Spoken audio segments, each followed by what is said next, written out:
Olá, estudantes do 7º ano. Neste vídeo vamos conversar um pouco sobre alguns aspectos gramaticais e sobre gêneros textuais. Vamos ver comigo quais são os objetivos da nossa aula? Então a gente, enquanto gênero textual, vai fazer a leitura de um fragmento de uma fábula. Vocês provavelmente já tiveram a oportunidade de ler várias fábulas. Então nós vamos ter a oportunidade de conhecer aqui quais são os elementos composicionais que constituem este gênero textual para que nós o denominemos fábula. Também vamos fazer uma reflexão sobre a moral de uma fábula, né? Geralmente as fábulas têm essa característica de trazer ali não somente personagens que são animais que falam, né, que surpreendem o leitor porque adquirem certas características humanas, mas também elas têm uma moral ali para ser refletida, uma reflexão ali mais aprofundada a respeito de algum comportamento ético, né, e moral na nossa sociedade. Também vamos identificar elementos de coesão no texto, né? Então, nos aspectos gramaticais, a gente vai analisar que elementos de coesão são esses que provocam o encadeamento e a tessitura do texto para que torne mais claro para o leitor, né? Para que ele consiga compreender e decodificar e fazer uma boa interpretação textual. Então, vamos ver aqui para começo de conversa, né? Por que aceitamos com naturalidade narrativas que nos apresentam animais falantes ou seres que não existem na realidade?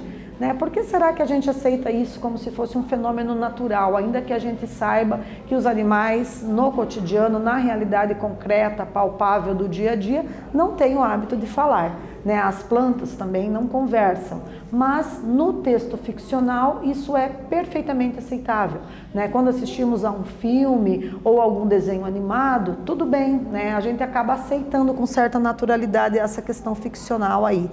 E aí, o que podemos aprender com essas histórias? Então, é um pouco a respeito disso que nós vamos refletir aí ao longo dessa discussão. Então, vamos ler uma fábula? Aqui comigo. A fábula é uma composição narrativa em que os personagens são animais que apresentam características humanas, principalmente a fala. Este gênero textual estabelece a analogia com o cotidiano, tem caráter educativo e, ao final, traz um ensinamento. Então, o título da nossa fábula é Urubus e Sabiás. Então, vamos ver aqui que interessante, que reflexão esse texto nos propõe. Tudo aconteceu numa terra distante, no tempo em que os bichos falavam. Os urubus, aves por natureza becadas, mas sem grandes dotes para o canto, decidiram que, mesmo contra a natureza, eles haveriam de se tornar grandes cantores. E para isto fundaram escolas e importaram professores, gargarejaram dó, ré, mi, fá, mandaram imprimir diplomas e fizeram competições entre si para ver quais deles seriam os mais importantes e teriam a permissão para mandar nos outros. Foi assim que eles organizaram concursos e se deram nomes pomposos. Então vejam, a gente tem aqui, né, um texto que é uma fábula, ela tem algumas características específicas desse gênero textual, porque apresenta a presença de animais como personagens, né? E também tem uma reflexão ali para o leitor fazer a respeito do comportamento dos urubus e dos sabiás, né? Então, na primeira atividade, a gente retoma um fragmento do texto que diz assim: tudo aconteceu numa terra distante, no tempo em que os bichos falavam. Os urubus, aves por natureza becadas. O que será que significa becadas? Será que se referem às pessoas que usam becas? Nesse caso, os urubus estão substituindo as pessoas que usam essas becas, né? Que a beca se refere àquela indumentária, aquela vestimenta que as pessoas usam no momento da formatura, no momento de receber um diploma, uma colação de grau, né? Seja porque concluiu um curso de graduação, uma faculdade, né? Ou seja porque concluiu um ensino médio, né? Também é possível a gente ver as pessoas utilizando becas nas formaturas, nesses eventos oficiais que ele vai receber o certificado de conclusão do ensino médio ou o certificado de conclusão da graduação, né, do ensino superior da faculdade.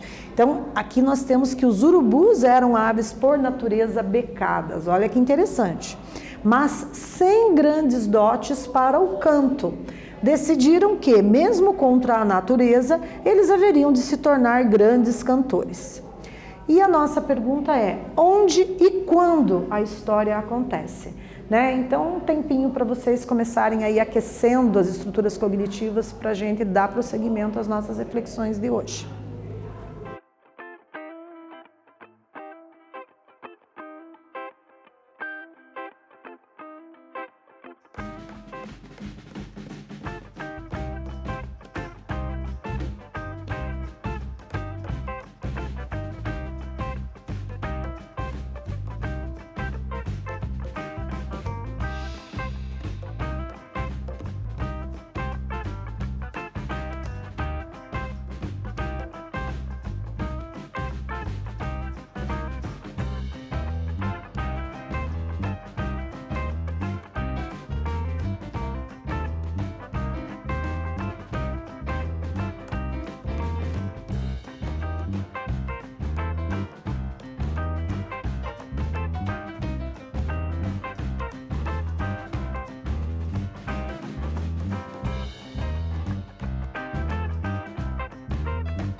Retomando então, galera, olha lá. Então, se vocês responderam, né, que aqui onde é o local, o cenário, o espaço onde os fatos aconteceram, a gente pode mencionar que em uma terra distante, né, é algo meio que indefinido, não tem a precisão geográfica do lugar onde os fatos acontecem, mas a gente tem aqui uma ideia, né, em uma terra distante de onde esse enredo, essa história, essa narrativa aconteceu. E quando? O quando se refere ao tempo, né? Então, aqui nós temos como sugestão de resposta no tempo em que os bichos falavam. Será que em algum tempo, na pré-história, né, em algum tempo anterior à nossa existência, os bichos falaram? Né? Provavelmente não. Né? Então, nós temos aqui uma narrativa de ficção, que nós conhecemos como fábula. Por quê? Porque ela tem como característica a presença de animais e animais que adquirem características humanas, né? E também sempre temos ali um ensinamento moral a ser decodificado pelo leitor. O leitor tem que buscar interpretar qual é, afinal de contas, a intencionalidade do escritor ao escrever uma fábula, né? Que ensinamento moral ele quer que o leitor se aproprie e passe a fazer uma reflexão sobre, né? Nesse sentido. Então, continuando aqui a leitura, venham aqui comigo, olhem lá. E o sonho de cada urubuzinho, instrutor em início de carreira, era se tornar um respeitável urubu titular, a quem todos chamam de Vossa Excelência. Tudo ia muito bem até que a doce tranquilidade da hierarquia dos urubus foi estremecida. A floresta foi invadida por bandos de pintacilgos tagarelas, que brincavam com os canários e faziam serenatas para os sabiás. Os velhos urubus entortaram o bico, o rancor encrespou a testa, e eles convocaram pintacilgos, sabiás e canários para um inquérito. Onde estão os documentos dos seus concursos? E as pobres aves se olharam perplexas, porque nunca haviam imaginado que tais coisas houvessem. Não haviam passado por escolas de canto, porque o canto nascera com elas. E nunca apresentaram um diploma para provar que sabiam cantar, mas cantavam simplesmente. Não, assim não pode ser. Cantar sem a titulação devida é um desrespeito à ordem. E os urubus, em uníssono, expulsaram da floresta os passarinhos que cantavam sem alvarás. Moral: em terra de urubus diplomados, não se ouve canto de sabiá. Né? Então a gente tem aqui uma reflexão que vai além, né, do que está escrito ali, do contexto onde as palavras aparecem, que a gente tem que fazer, né? Então tem que ir além do contexto extraverbal para poder fazer uma análise, né, e compreender por que existe essa moral nessa fábula, certo? Vamos para a nossa segunda atividade. Então nós temos um fragmento: os urubus, aves por natureza becadas, mas sem grandes dotes para o canto, decidiram que, mesmo contra a natureza, eles haveriam de se tornar grandes cantores. Temos de novo a presença aqui dos colchetes e dentro dos colchetes as reticências. Isso indica que um fragmento enorme aqui, né, todo o restante da narrativa foi omitido. Por isso que nós temos esses sinais de pontuação para identificar que esse fragmento, vários fragmentos não estão ali. Então, aqui a nossa pergunta: o que a palavra eles, que está em negrito, substitui ou retoma no trecho? Não está difícil, né, pessoal? E por que ela foi usada, né? Por que a palavra eles foi utilizada ali nesse enunciado, nesse fragmento do texto narrativo que nós selecionamos para compor a nossa reflexão? Um momento para essa atividade.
Então vamos retornar para verificar quais são as nossas sugestões de respostas.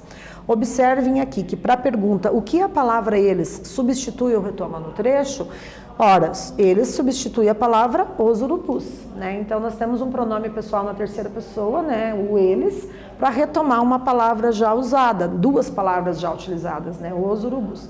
Então vejam, aqui nós temos um elemento de coesão textual. O eles evita que nós tenhamos que repetir desnecessariamente no texto os urubus, né? Ao invés de escrever os urubus, eu escrevo eles. Isso é uma estratégia de coesão para fazer a referência a algo já mencionado no texto. E para a segunda pergunta, por que ela foi usada? Para não haver repetição excessiva no texto. O texto fica, do ponto de vista da estética linguística, mais elegante quando nós não repetimos palavras desnecessariamente. Então a gente tem que recorrer a elementos de coesão que atribuem aí maior sentido ao texto e maior clareza também, além, é claro, de cuidar aí da parte estética, da beleza do texto. Continuando então, vamos ver o que é coesão e coerência, as definições aqui com mais detalhes? Venham aqui comigo fazer a leitura. Observem. A coerência remete ao encadeamento lógico de ideias e ao sentido interno e externo ao texto, enquanto a coesão refere-se à estrutura e organização de um texto. Para isso, todas as suas partes devem estar interligadas através de elementos conectivos. Exemplo: os velhos urubus entortaram o bico, o rancor encrespou a testa, e eles convocaram pintacilgos, sabiás e canários para um inquérito. Então vejam que eles retomam o quê? Os velhos urubus. Eu não preciso repetir novamente. Por quê? Porque eu tenho um elemento de coesão que torna o meu texto mais coerente. Certo? Vamos para a nossa terceira atividade. Observe que nós temos mais um fragmento e vocês vão responder qual é a função da expressão destacada no trecho. E observe que a expressão destacada no trecho é a palavra mas, que está em negrito. Então, um tempinho aí para vocês refletirem e elaborar uma resposta para essa atividade.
Retomando então, pessoal, observem aqui que a palavra mas tem a função de estabelecer relação entre as ideias na frase, além de conferir sentido de oposição entre essas ideias, né? Então vejam, o mas estabelece uma situação de contrariedade, né? É uma conjunção adversativa.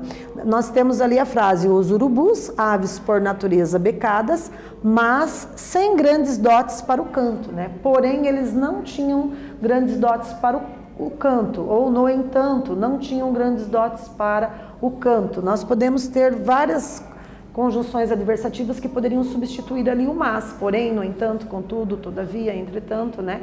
Então são palavras que nos mostram aqui uma significação de contradição, né? É oposição de ideias, ok? Então, para a gente aprofundar um pouquinho a nossa reflexão, né, existe aqui uma proposta, uma sugestão de atividade para que vocês reflitam e discutam com os colegas sobre a moral da fábula Urubus e Sabiás, né? Por que será que a gente coloca que a moral é: em terra de urubus diplomados não se ouve canto de sabiá, né? Então fica aí a dica para vocês fazerem essa discussão e essa reflexão. Certo? Então, nessa aula, nós lemos uma fábula e identificamos elementos de coesão no texto, né? E esses elementos de coesão atribuem maior coerência e clareza ao texto. Espero que vocês tenham gostado e até breve!